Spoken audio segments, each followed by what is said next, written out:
wabarakatuh. Alhamdulillah wassalatu wassalamu ala rasulillah wa ala alihi wa sahbihi wa mawalah.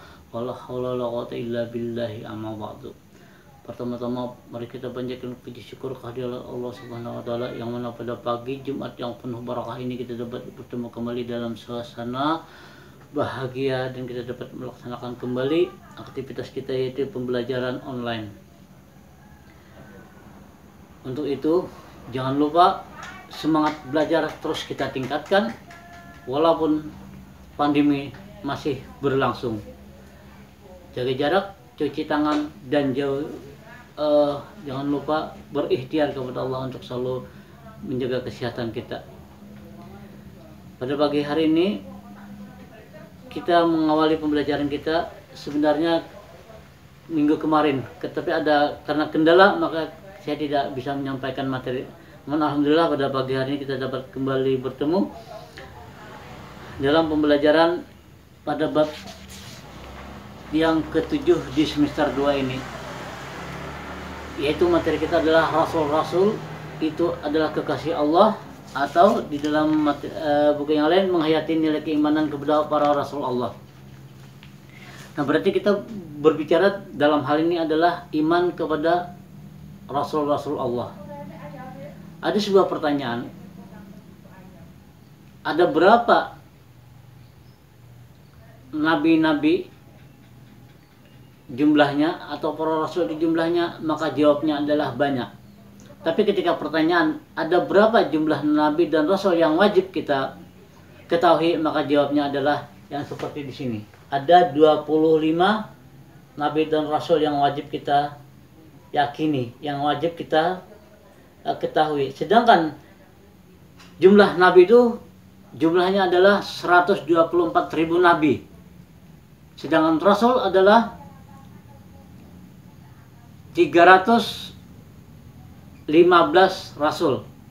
Nah, jadi sedangkan yang diwajibkan tadi adalah 25 nabi dan rasul. Setiap rasul pasti nabi, tapi setiap nabi belum tentu rasul. Nah, itu. Lanjut. Pengertian iman kepada rasul-rasul Allah. Iman kepada rasul berarti meyakini bahwa rasul itu benar-benar utusan Allah yang ditugaskan untuk memimpin umatnya ke jalan yang benar agar selamat dunia dan akhirat. Nah, jadi para rasul itu adalah tugasnya adalah untuk membimbing umatnya ke jalan yang benar agar terhindar dari jalan kesesatan untuk mencapai ridha Allah dunia dan akhirat. Nah, lalu nabi ada yang mengartikan seperti pengertian nabi. Perbedaan antara nabi dan rasul. Nabi itu adalah manusia pilihan yang diberi wahyu oleh Allah untuk dirinya sendiri dan tidak ada kewajiban untuk menyampaikan. Sedangkan rasul adalah manusia pilihan oleh Allah Subhanahu wa taala yang adalah dipilih dan diangkat sebagai utusan untuk menyampaikan firman-firman-Nya kepada umat manusia agar dijadikan pedoman hidup. Nah, jadi ada perbedaan di sini antara nabi dan rasul. Nah, jadi nabi yang kita wajib kita ketahui 25 itu adalah otomatis adalah seorang rasul. Itu yang pertama.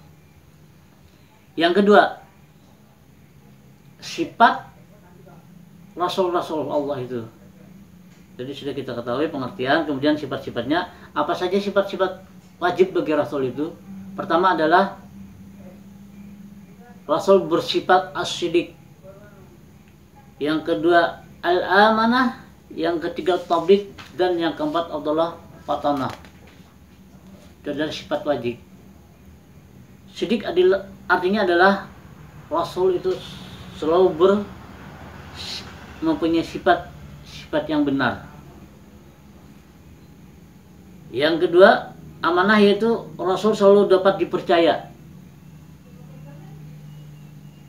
Di saat kaum Nabi Nuh AS mendustakan apa yang dibawa oleh Nabi Muhammad, maka apa yang terjadi? Banyak orang yang tidak percaya. Jadi amanah itu rasul dapat dipercaya di saat kaum Nabi Nuh alaihissalam mendustakan apa yang dibawa oleh Nabi Nuh alaihissalam. Lalu Allah menegaskan bahwa Nuh adalah seorang yang terpercaya amanah sebagaimana difirmankan dalam surah Al-Ra'd. Kemudian yang ketiga adalah tablik. Tablik itu artinya adalah menyampaikan wahyu. Tidak ada satupun ayat yang disembunyikan Nabi Muhammad SAW dan tidak disampaikan kepada umatnya. Dan tidak jadi seluruh ayat Al-Quran yang turun kepada Nabi maka wajib disampaikan. Namun ada ayat yang tidak ayat Al-Quran yang tidak termasuk dalam ayat Al-Quran itu ada namanya ayat hadis qudsi, hadis yang berasal dari Allah tapi tidak termasuk di dalam kitab Al-Quran yang jumlahnya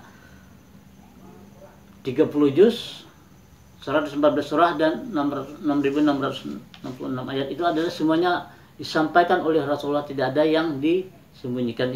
Tapi kita menyampaikan. Yang keempat adalah patanah. Patanah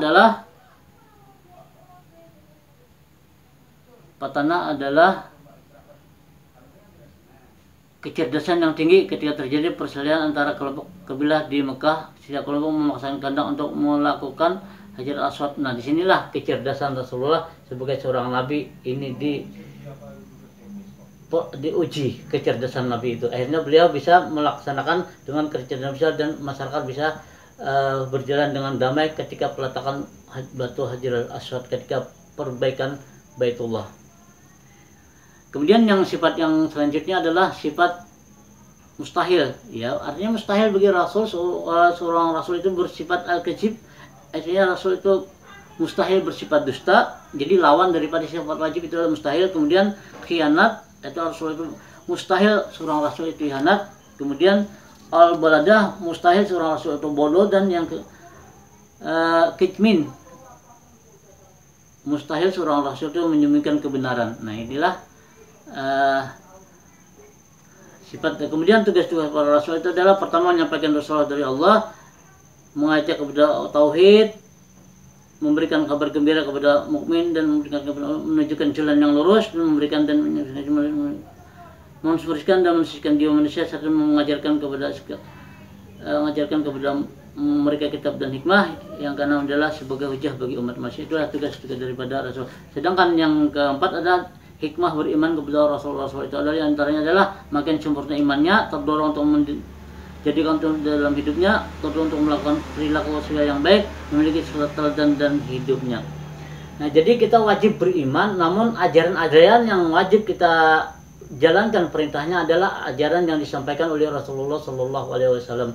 Jadi 124 nabi, 124.000 nabi,